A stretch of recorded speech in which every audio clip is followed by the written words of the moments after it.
Michael and Nadia walk into a bar.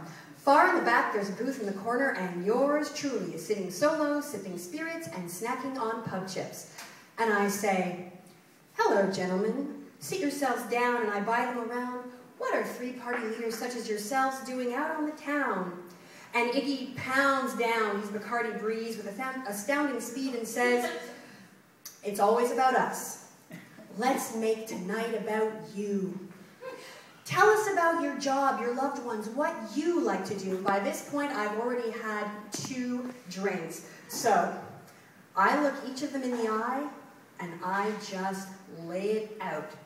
My life story in uncensored, unfettered detail. There's laughter, there's tears, embarrassing stories, and the beer is flowing. And I'm like, oh my God, Michael, Jack, Steve. Can I call you Steve? You 3 so get me. And they're like, "Girl, we know where you're coming from. We know where it's at." And I say, "You 3 are my boys," and that is that. Except that never happened. Big-wig politicos don't enter my kind of establishments as if the leaders of federal parliament are going to hang time with me. I mean, if I tried to phone them, they'd probably hang up on me, and I don't have their numbers anyway. The most effective, direct way for me to communicate with these 3 prime ministerial candidates is the hope that they see a recording of this performance late at night while watching YouTube. So, just in case. Michael, Stephen, Jack. We have never had a conversation. And we have never even met, and yet all 3 of you purport to be singularly consumed with your knowledge of what is best for my family.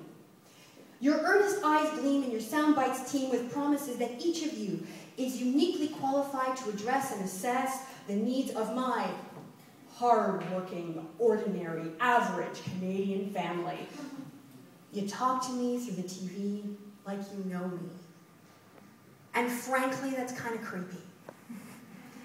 The word ordinary conjures images of heterosexual white couples, their 2 kids, a dog with an SUV, which is great if that's what you're into, but it's not quite me, nor many of the people in your constituency.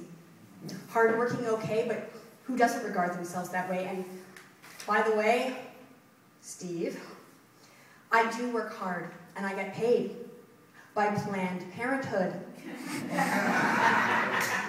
So, if you care about this mother's health and my ability to support my child, maybe you could just fund IPPF and call it a day. Look, I get what you're all doing. Voters love a leader who can relate to the common man, and in your eyes, the greatest common denominator is a family of 4 in a minivan, and you pander on a platform of familial familiarity, and yet most responsibilities of daily living and family aren't meant to be governed federally.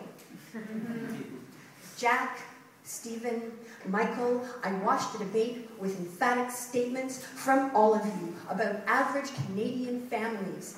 Yet none of you mentioned our involvement in 2 wars. Relatability is lovely, but it's your ability to communicate effectively and engage me intelligently on what's relevant that will get my vote, not pretending to know me when you don't. So don't use the family trope, because this is not a joke. Thank you.